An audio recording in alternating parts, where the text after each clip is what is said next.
안녕하세요 여러분, 도케민식입니다. 지금 애플의 경우는 미국의 법무부에 의해서 독점 금지 소송을 당했고요. 그에 따라서 주가가 많이 하락한 상태인데요.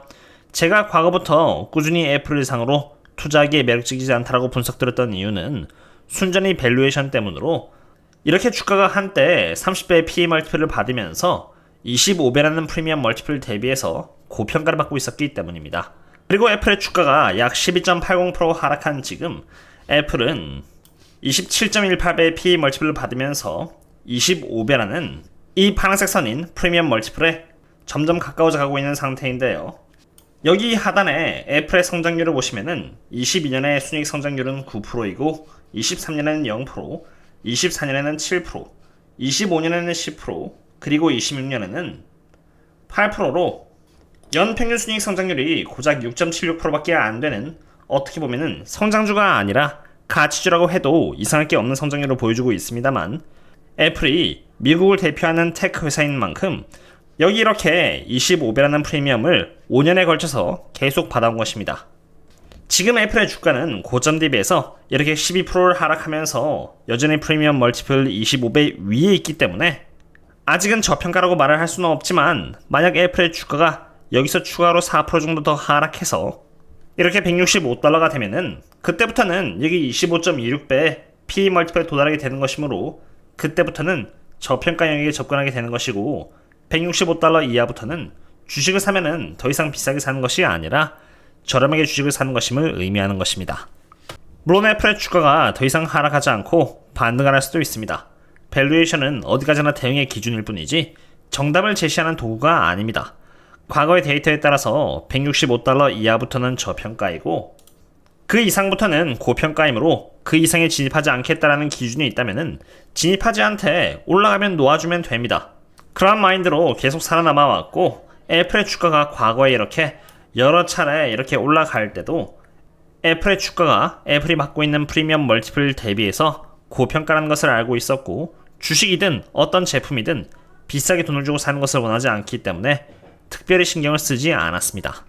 하지만 애플의 주가가 고평가인 상태에서 지금과 같이 새로운 악재인 독점 금지 소송을 당해서 주가가 하락하고, 그로 인해서 애플의 주가가 저평가 영역으로 와준다면은 기준에 따라서 포지션을 열 수가 있는 것입니다. 차트 관점에서 애플은 이렇게 165달러대에 저항선이 있다는 것을 볼 수 있고요. 여기 노란 색깔 점선인 이 저항선이 뚫리면은 그 다음부터는 지지선이라고 할 만한 것은 특별히 없습니다. 만약 165달러가 뚫리면은 이제 여기서부터는 저평가 영역이라고 할 수가 있고요. 밸류에이션 데이터에 따라서 저렴하게 애플을 매집할 수 있는 영역에 있게 되는 것입니다. 여기서 명심해야 하는 것은 애플이 저평가를 받는다고 해서 더 저평가를 받지 말라는 법도 없는 것입니다. 하지만 애플과 같이 비즈니스 모델이 훌륭한 기업은 저평가를 받는다고 하더라도 결국 언젠가는 애플의 밸류에이션은 평균 밸류에이션에 수렴한다는 것이므로 저평가일 때 사놓으면은 결국 수익을 낼 수 있다는 것입니다. 조금 더 신뢰성을 높이기 위해서 또 다른 밸류에이션 툴을 이용해서 크로스 체크를 해보고자 합니다. 애플이 5년에 걸쳐서 받아온 평균 멀티플이 24.6배라는 것을 볼 수 있는데요. 그러한 상태에서 지금 애플은 25.1배의 PE 멀티플을 받고 있으므로 애플은 엄격히 말하자면은 여전히 저평가는 아닌 것입니다. 여기 주황색 선인 24.6배가 적정 주가라고 말을 할 수 있고요. 24.6배부터 20.19배까지는 저평가라고 할 수 있는 것인데, 애플의 경우는 적어도 이 구간 아래부터 매집을 한 경우에는 결국 수익으로 수렴해 왔다는 것을 볼 수 있습니다. 물론 분할 매수도 중요합니다. 왜냐하면 이 구간에 얼마나 오랫동안 있을지는 아무도 모르며, 만에 하나 애플의 주가가 여기 20.19배의 언더의 영역으로 가버리면은 그때부터는 거의 코로나에 준하는 저평가 구간으로 여기 또한 가지 말라는 법이 없기 때문입니다. 물론 밸류에이션을 기준으로 투자를 하는 제 입장에서는 모든 사람들이 이제 애플에 대해서 걱정을 할 때, 저는 이제서야 애플이 적정 주가 영역으로 왔으니 관심을 갖고 지켜보면서 애플이 저평가가 되면 될수록 분할 매수를 해서 평단가를 잡아나갈까 하는 생각도 하고 있습니다. 그리고 희박한 확률로 애플의 주가가 이 구간까지 오게 된다면은 그때는 더 많은 현금을 이용해서 평단가를 낮추고 수량을 늘리고자 합니다. 물론 애플이 저평가로 오지 않는다고 해도 사실 아쉬울 건 없습니다. 왜냐하면 애플 외에도 정말 좋은 기업이면서도 저평가를 받고 있는 기업들은 이 세상에 정말 많기 때문입니다. 저는 유튜버 멤버십인 텔레그램과 이곳 네이버 프리미엄 컨텐츠에서 저희 멤버십 분들 상으로 우량주인 저평가 기업을 상으로 꾸준히 숙제를 업데이트 드리면서 장투를 할 수 있도록 업데이트를 드리고 있는데요. 여기 이렇게 52%에서 61% 그리고 28% 저평가를 받고 있는 기업은 물론 어제 공유드린 CEO가 공격적으로 매집하는 71% 저평가인 기업을 상으로도 밸류에이션과 퍼너멘탈 그리고 차트 관점에서 분석을 드림으로써 안전하게 수익을 잡아나가도록 도움을 드리고 있습니다. 이번에는 주도주 섹터 로테이션 현황을 보겠습니다. 이것은 장기적인 관점에서 어떤 섹터가 유망한지 보여주는 지표로 제가 저희 멤버십 분들 상으로만 매일 공유드리는 지표인데요. 오랜만인 만큼 한번 봐보고자 합니다. 네모난 점이 바로 오늘날이라고 보시면 되고요. 그 전이 바로 일주일 전, 또 그 전이 2주일 전으로 다니는 주라고 보시면 됩니다. 여기 보시면 이렇게 4개의 분면이 있는데요. 리딩은 앞서 나간다는 의미로 가장 좋은 분면이고, 위크닝은 말 그대로 약해진다고 해서 안 좋은 곳이고, 레깅은 뒤떨어진다는 의미로 가장 안 좋은 분면이고요. 여기 임프루빙은 개선되고 있다고 해서 좋은 분면이라고 보시면 되는데요. 우선은 좋은 쪽부터 보자면은 에너지 쪽은 이미 이렇게 최악의 기간이 지나면서 임프루빙 쪽으로 와 주었고, 이런 상황이 계속된다면은 나중에는 가장 좋은 분면인 리딩 쪽에 머물게 될 것이라고 봅니다. 참고로 저는 이미 에너지 섹터가 여기 레깅 쪽에 있었을 때 최선을 다해서 매집을 했고 대응을 해놨기 때문에 이제 고작 임프루빙 쪽에 와 있는 에너지 섹터에서 20% 넘는 수익을 기록하고 있고요. 이 섹터가 점점 리딩 쪽으로 가는 과정에서 상황은 점점 더 좋아질 것이라고 봅니다. 즉 주가가 많이 올랐지만 아직 갈 길이 더 많이 남아있다는 것을 의미합니다. 그리고 모멘텀 투자를 하시는 것이 아니라 장기 투자로 미리 빌드업을 해나가시는 투자를 함에 있어서 좋은 섹터는 여기 에너지 말고도 유틸리티나 바로 부동산인 리츠인데, 리츠는 가장 안 좋은 분면이 있기 때문에 천천히 매집을 해나가기에 적합하다고 보고 있습니다. 하지만 반대로 장기 투자를 하기에는 이미 올 만큼 왔다라고 판단되는 곳은 테크 섹터로 이미 리딩에 오랜 기간 동안 위치해 있었고, 그 위치는 거의 끝자락으로 언제 위크닝 쪽으로 빠져도 이상할 게 없는 위치에 있습니다. 물론 모멘텀인 단타로 치고 빠진다고 한다면은 여기 리딩에 있는 커뮤니케이션이나 테크 쪽도 나쁘지 않을 것입니다.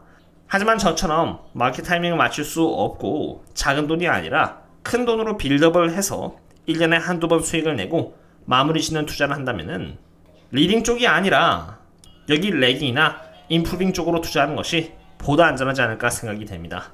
소주 섹터 로테이션에서 보여주고 있는 것과 같이 제가 매력적인 섹터라고 바라보고 있는 섹터는 바로 에너지 섹터인데요.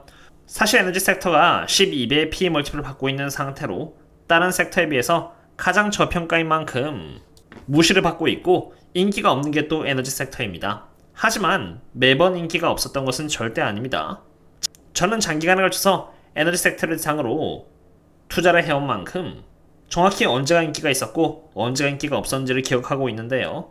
이것은 5년에 걸쳐서 잡힌 S&P 500 내에서의 밸류에이션 현황으로 지금은 에너지 섹터가 여기 보시는 것처럼 가장 매력이 없고 저평가를 받고 있지만 한때 코로나가 풀렸을 때만 해도 에너지 섹터 쪽의 밸류에이션은 무려 70배로 가장 고평가였고 가장 인기가 많았습니다. 당연히 가장 인기가 많았을 때 투자하는 사람들은 고점에 물리면서 지금 에너지 섹터를 싫어하겠지만 전 인기가 많았을 때 팔고 오히려 인기가 없을 때는 이렇게 매수로 해나가는 스타일인지라 이런 때가 저에게 있어서는 제일 안전하고 좋기도 한 것입니다. 여기 텔레그램과 네이버 프리미엄 컨텐츠에서 저희 멤버십 분들 상으로는 꾸준히 제가 숙제를 공유드리고 있는데, 결국 에너지 섹터에서 가장 중요한 것은 이렇게 수요와 공급이고요.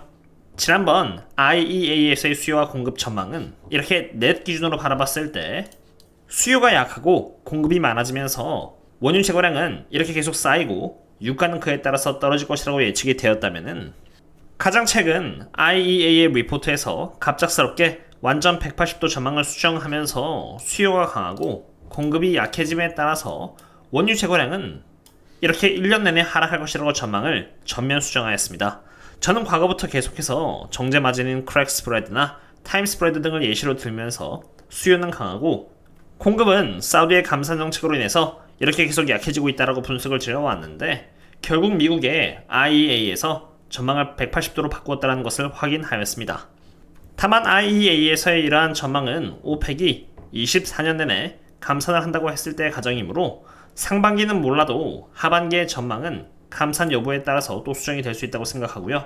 나머지 데이터들은 또 텔레그램이나 네이버 프리미엄 컨텐츠에 이곳에 공유 드리도록 하겠습니다. 저는 저희 멤버십 분들뿐만이 아니라 최대한 많은 구독자분들을 서포트하기 위해서 이렇게 카페 또한 운영하고 있는데요. 카페에서는 기술적 차트뿐만이 아니라 거시경제 요약, 그리고 이미 저희 팀원들이 수백 개 기업을 대상으로 정성스럽게 밸류에이션을 한 결과가 있고요. 궁금하신 기업이 있다면은 검색을 통해서 보실 수 있을 것이라고 봅니다. 이처럼 많이 도움이 될 수 있는 정보들이 많으니 가입해서 보시면 도움이 될 것이라고 보고 있고요. 오늘은 이 정도로 하도록 하겠습니다. 그럼 다음에 또 만나요. See you later.